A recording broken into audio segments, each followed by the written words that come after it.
It was a bustling Friday evening at Anderson's, one of the most prestigious steakhouse chains in downtown Chicago. The restaurant's elegant decor of walnut panels and crystal chandeliers created an atmosphere of refined dining, while soft jazz music played in the background. The aroma of prime beef and freshly baked bread wafted through the air as servers gracefully moved between tables of well-heeled diners. Michael Anderson, a tall man in his early 60s, quietly walked in wearing neat jeans, a navy blazer, and a red MAGA hat.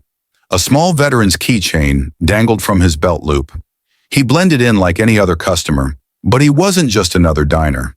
He was the founder and owner of this renowned restaurant empire, making an unannounced visit to see how his staff treated guests when they thought no one was watching.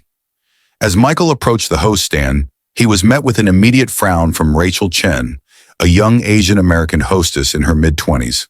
Her eyes fixed on his hat, and her professional demeanor instantly shifted to barely concealed contempt. What should have been a routine seating turned into an unexpected confrontation as Rachel, clearly irritated by the political symbol, decided to deny him service. The situation quickly escalated when David Miller, the restaurant manager, got involved. Instead of resolving the issue professionally, he supported Rachel's decision, citing company policy about political symbols. Security was called, and Michael was asked to leave, all while maintaining his composure and offering a knowing smile that suggested this wasn't the end of the matter. Little did Rachel and David know that the man they had just humiliated wasn't just another guest. He was their boss, and soon they would learn a lesson about professionalism they wouldn't forget. Before we dive into this shocking story of arrogance, consequences, and redemption, make sure to like, subscribe, and share your thoughts on what you would do in Michael's shoes. Michael Anderson had always preferred to stay under the radar when visiting his restaurants. Despite building a $500 million steakhouse empire from a single diner he opened after returning from Vietnam, he never flaunted his success. His philosophy was simple: observe the true character of his staff when they didn't know the owner was watching. That evening, he had chosen to visit his flagship Chicago location unannounced, dressed comfortably in his usual casual attire and the MAGA hat he'd taken to wearing since 2016. The hat was never meant to provoke. It was simply part of who he was, just like the veteran's keychain he carried as a reminder of his service days. The restaurant was packed with its usual Friday night crowd. Business executives having dinner meetings, couples celebrating special occasions, and families enjoying their prime steaks, all surrounded by the warm glow of vintage chandeliers and the gentle clink of fine china. Michael took in the scene with quiet pride, remembering how far he'd come from that first small diner in Memphis. Approaching the host stand, Michael offered Rachel Chen a friendly smile. Rachel, known for her efficiency but also her strong political views, was in her third year working front of house after graduating from Northwestern.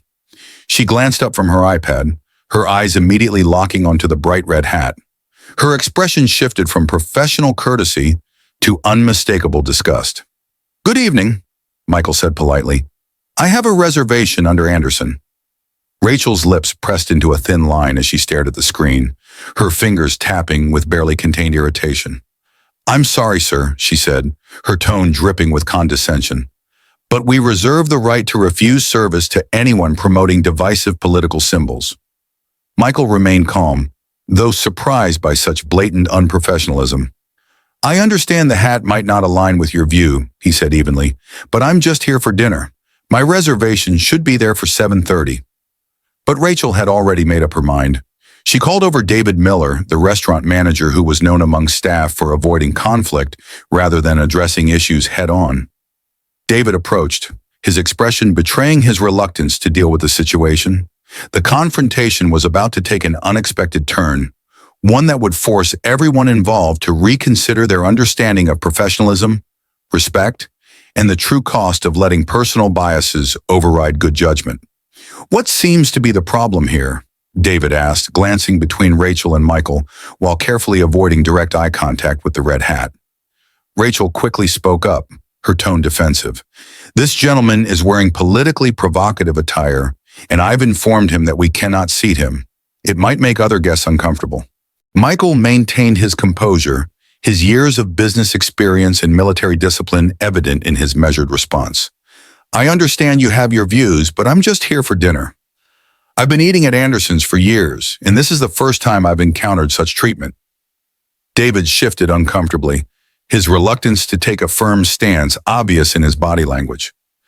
After a moment's hesitation, he sided with Rachel. I apologize, sir, but we do have to consider the comfort of all our guests. Perhaps you could return another time, without the hat? So you're telling me, Michael said quietly, that in this establishment, a paying customer with a reservation can be refused service based on a political preference? His voice remained steady, but there was an undeniable weight to his words. That's correct, David replied, gaining false confidence from Rachel's approving nod. We reserve the right to refuse service to maintain the appropriate atmosphere. By now, several nearby diners had noticed the confrontation. Some were filming discreetly on their phones, while others watched with obvious interest. Two security guards had positioned themselves nearby, waiting for David's signal. Michael took a long look around the restaurant, his restaurant, taking in every detail of the scene unfolding in the empire he'd built from nothing. Very well, he said finally, reaching for his phone. You might want to prepare yourselves for a call from Lisa Martinez tomorrow morning. Who? Rachel asked, her smug expression faltering slightly. Your regional operations director, Michael replied calmly. She'll want to discuss how the staff at our flagship location is handling guest relations. He emphasized the word our ever so slightly. David's face paled as the implications of Michael's words began to sink in. Before he could respond, Michael turned and walked toward the exit, his military straight posture never wavering. At the door, he paused and looked back at the now uncertain pair. Oh, and Miss Chen, Mr. Miller? I founded this restaurant chain to serve everyone with dignity and respect, veteran or civilian, rich or poor, regardless of their political beliefs. I'm disappointed to see how far we've strayed from that mission. With those parting words, Michael Anderson, the owner of a restaurant empire worth $500 million, walked out of his own establishment, leaving behind a stunned silence that would soon erupt into one of the biggest wake-up calls in the company's history. The next morning, Lisa Martinez's phone rang at 7 a.m. When she saw Michael Anderson's name on the caller ID, she knew something significant had happened. As regional operations director for the past 8 years, she rarely received direct calls from the founder himself. Lisa, we need to address a situation at the Chicago flagship. Michael's voice was calm but firm. Last night, I was refused service because of my MAGA hat. But that's not what concerns me most. It's the complete disregard for our core values of respect and professional service. Within an hour, Lisa was reviewing security footage of the incident in her office. Her expression grew increasingly grave as she watched the scene unfold. By 9 a.m., she had called an emergency meeting with HR and was walking through the restaurant's front doors. Rachel was already at her host stand, chatting with coworkers about the MAGA guys she'd turned away, seemingly proud of her stance. Her smile faded when she saw Lisa's serious expression. David was in his office, reviewing schedules, blissfully unaware of the storm about to break. Conference room, both of you. Now. Lisa's tone left no room for discussion. In the conference room, Lisa started the video playback. Rachel and David watched themselves on the screen, their expressions changing from confusion to horror as realization dawned. That man, Lisa said, pausing the footage, is Michael Anderson, the founder of this company. The man who started with one diner after returning from Vietnam and built it into a chain of 86 restaurants. The man who personally signs your paychecks. Rachel's face had lost all color. David looked like he might be sick. But this isn't about who he is, Lisa continued, her voice sharp. This is about who we are as a company. Every guest who walks through those doors deserves respect and professional service. Every single one. I had no idea, Rachel stammered, tears forming in her eyes. Exactly. You had no idea who he was, yet you felt entitled to judge and refuse service based on a political symbol. How many other guests have you treated this way? David tried to speak. We thought we were maintaining the restaurant's atmosphere. By discriminating against paying customers? Lisa cut him off. That's not maintaining atmosphere. That's letting personal bias override professional judgment.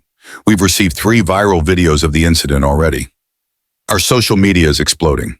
She pulled up a Twitter feed showing multiple angles of the confrontation, already gathering hundreds of thousands of views and heated comments. Rachel, your employment is terminated, effective immediately. Your actions violated our core service policies and showed a complete lack of professional judgment. Turning to David, she continued, as for you, David, you had a choice between proper leadership and taking the easy way out. You chose wrong.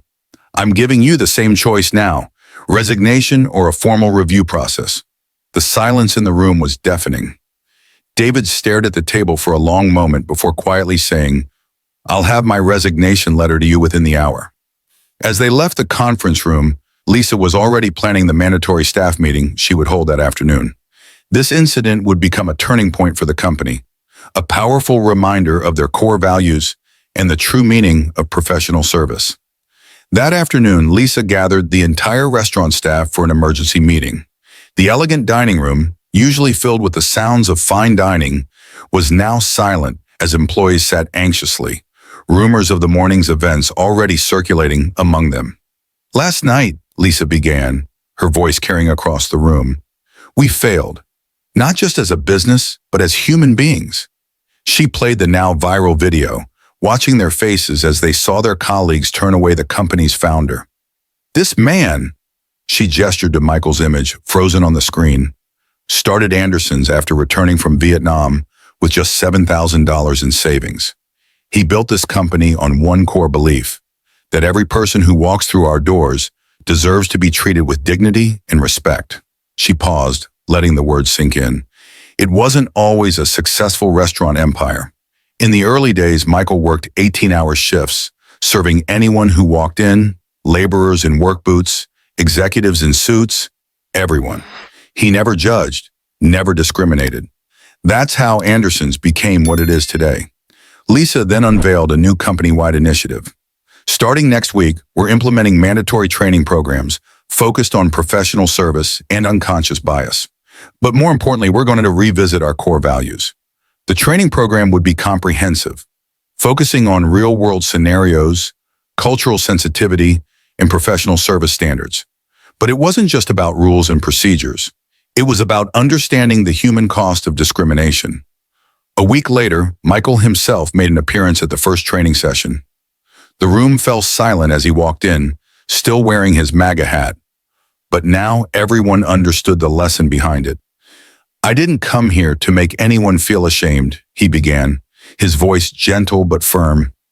I came to share why this company exists. When I returned from Vietnam, I faced discrimination myself. Some people didn't want to serve veterans.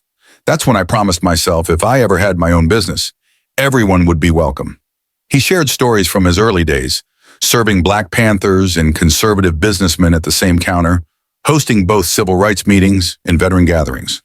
The beauty of America, he said, is not that we all agree, but that we can disagree and still treat each other with respect.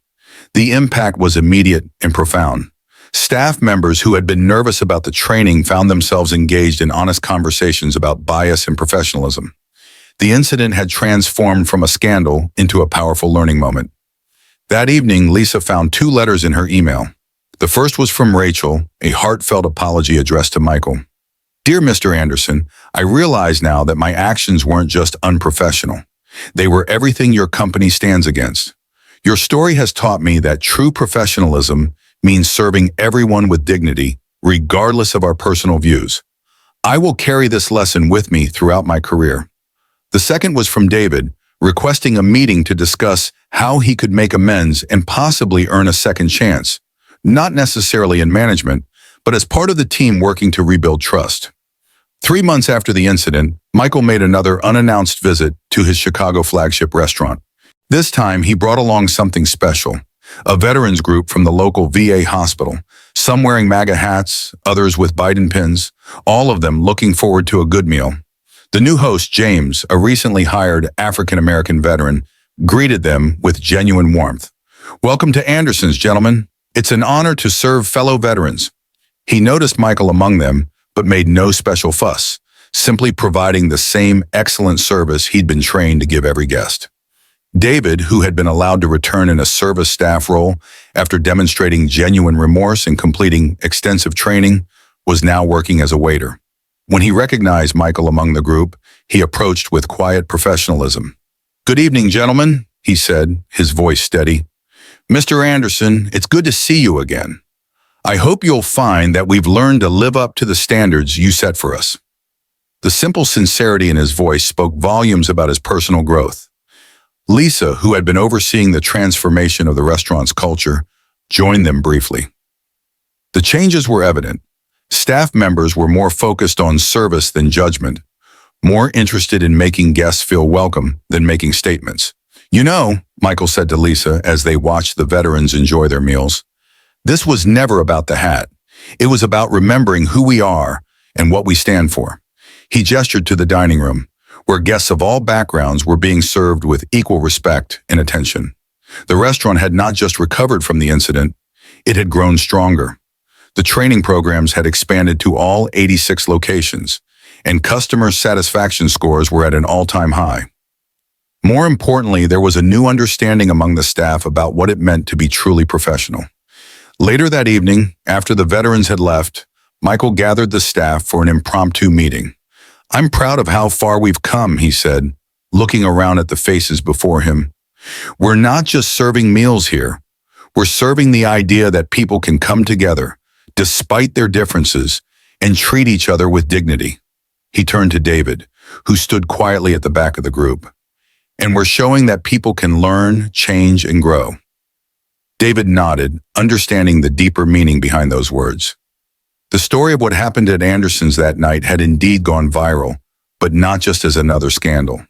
It had become a teaching moment about professionalism, second chances, and the importance of treating everyone with respect.